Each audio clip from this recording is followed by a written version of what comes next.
Hello everyone, thank you so much for joining me and welcome to all who are coming on. Welcome to my replay viewers and those that are catching me on the replay on YouTube. This originally aired on Periscope during the week, so if you're catching me on the replay, welcome. I'm going to flip my camera around now so I can talk with you guys better.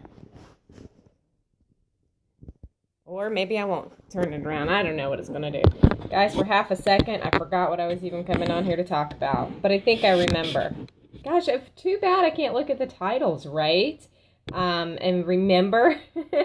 Okay, so my name is Keely. I'm the owner of LoveHopeAdventure.com, where I blog about the marriage relationship, intimacy in marriage, and how you can go deeper with your spouse.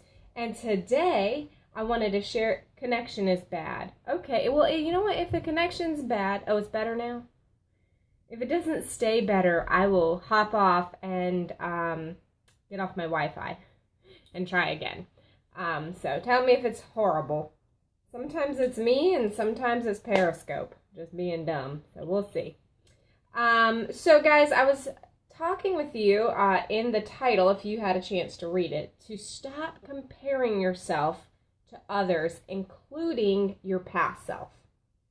And this is comparing yourself, comparing your relationships, comparing your life. Somebody says it's freezing in and out.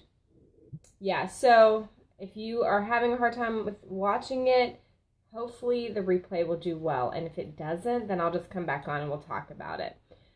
So, I don't know. Sometimes I think it's the Periscope. And sometimes it's me, because I have terrible internet. I'm not going to lie. So thank you guys for commenting, because if I have poor quality, I really gotta, make sure that, I get off and come back on. Because Facebook Live, I cannot ever do it on Wi-Fi. I don't know why. Facebook, really requires, something that my Wi-Fi can't give it. So, anyways, so I was going to talk with you guys about stop comparing yourself. And see, I've seen this meme, and I think I've probably talked with you guys about it before, about only compare yourself to yourself. All right, so I think this is actually pretty dangerous for this reason. I have spoken to a lot of people recently who are insanely frustrated with the way their bodies look because they don't look the way they did when they were in college. Guys, I'm sorry, but I don't really know if if 35-year-olds and 40-year-olds and stuff can ever really look the way they did when they were in their early 20s. And I think that we have to be very careful about that. About saying, well, I feel disappointed with the way I look because I don't look the way I did when I was 20 years old. Your body wasn't meant to stay that way. And sometimes I think that we are convinced that it was. And so we can get disappointed with ourselves because our waistline is larger than what it used to be. Or we don't have as many muscles. Or we can't pack away food like we used to. Or the clothes that we used to wear no longer fit us. Whatever the case, I think that it can be really very detrimental to us for us to be like, there was a time in my life when I was more fit and now I'm not as fit. And so that's disappointing to me because I'm not as fit. Hold on one second. My dogs are going crazy. I'm so sorry. They're just going to keep barking. So I think that we have to be realistic. Okay, so it's not just about our body image. It's not just about looking at our past self and thinking, I was so fit then. Somebody says we shouldn't let ourselves go. Absolutely not. But understand something. You don't have the same amount of energy. Look, I am 34. I do not have as much energy right now as I did before kids.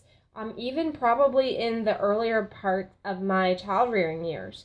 All right, I'm not saying I'm not energetic, but I am telling you my stamina is definitely on the down low. All right, cannot get as much done as I used to without needing a little break.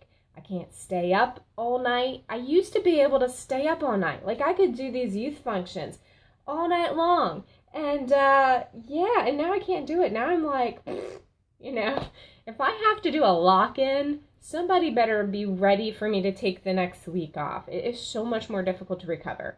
So guys, when you're looking at your past self, you can sit back. In hindsight, you always see things more clearly. You can always see things like, I think sometimes when you look back at stuff, if something was good, the more you look back at it, the better it seems than what it actually was. And sometimes the reverse can happen. So when you look back at things that were hard, it can seem more difficult than what it actually was. So clarity is very hard. Even when you're looking back, clarity can be difficult.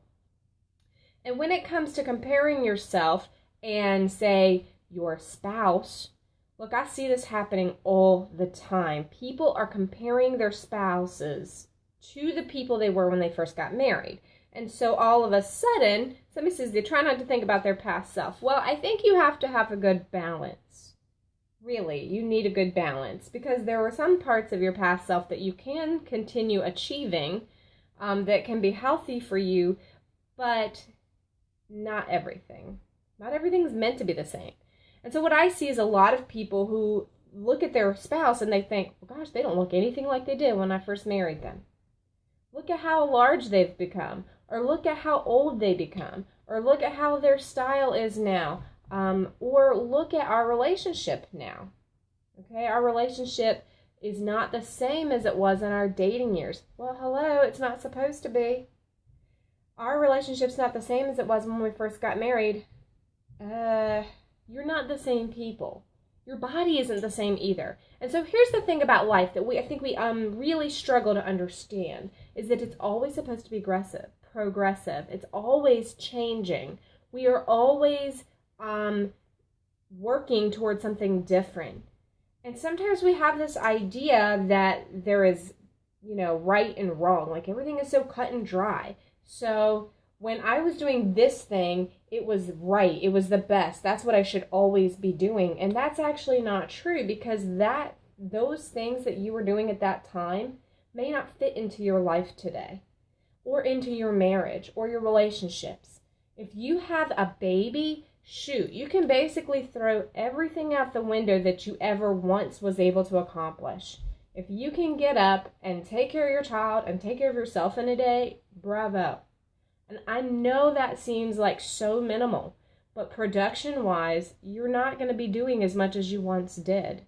When you have kids that are getting older and your responsibilities are changing and you're taking kids all over the place, your ability to do some of the things you used to do is just not going to be happening. Will there come a day when you can do some of those things that you consider to be the best things or better things? Maybe so. But you really have to be mindful of what season of life are you in. Where are you, A, in your relationship with your spouse? Like how old are you guys? What's going on in your lives? What is happening? And then B, you have to figure out, how can I maximize today? How can I live today? What's best for right now? Because what's best for right now, it might not be the best thing next week, and it might not be the best things that happened in the past. And so guys, I think you should always be doing the best you can do in a given day. Not comparing yourself to how well you did it yesterday or how well you've done it in the past. Just, I'm going to do the best I can do today. And guys, some days the best you can do is going to really fall short. If you had a night where you have barely slept, you cannot expect yourself to function the way you did when you had a good night's sleep. If you have a day where everybody in the house is puking everywhere, all you can do is the best you can do. If you get hung up on the fact that everyone has been sick for a week and your week was not productive like last week, listen, you're going to just stress yourself out and wear yourself into the ground. And so when it comes to comparisons, we've really just got to stop. Whether it's comparing yourself to other people, or comparing yourself to your past self, or comparing your spouse to their past self, or even comparing your kids to the way they once were. Remember, things are progressive. Things change. We grow older. We're not expected to stay the same. We shouldn't stay the same. Figure out what is reasonable out of me today and work towards that. What is a reasonable expectation given today, given the things I have to do today, whatever those things are. If I have a busy schedule, then I should not expect myself to be able to check off all of these things that I do on a different day. So if you are so busy comparing yourself to how you used to parent, or how you used to look, or how your relationships used to be, then you are robbing yourself of the contentment that you can have in life here and now. And guys, I know how hard this is.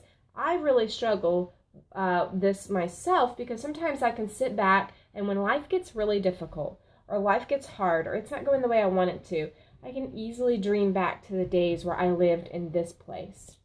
I can easily dream back to the days where this was occurring, and I can say those were better days.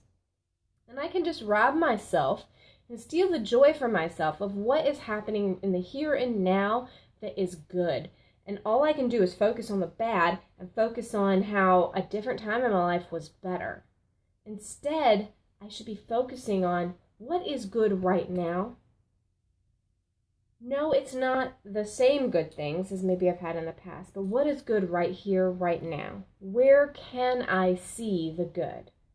And that's the encouragement that I have for you guys today. Thank you so much for joining me. And if you'd like to see what else I've been blogging about, go over to lovehopeadventure.com and you can see what I've had on my mind. Hopefully I'll be on around the same time tomorrow. And I will talk with you guys tomorrow.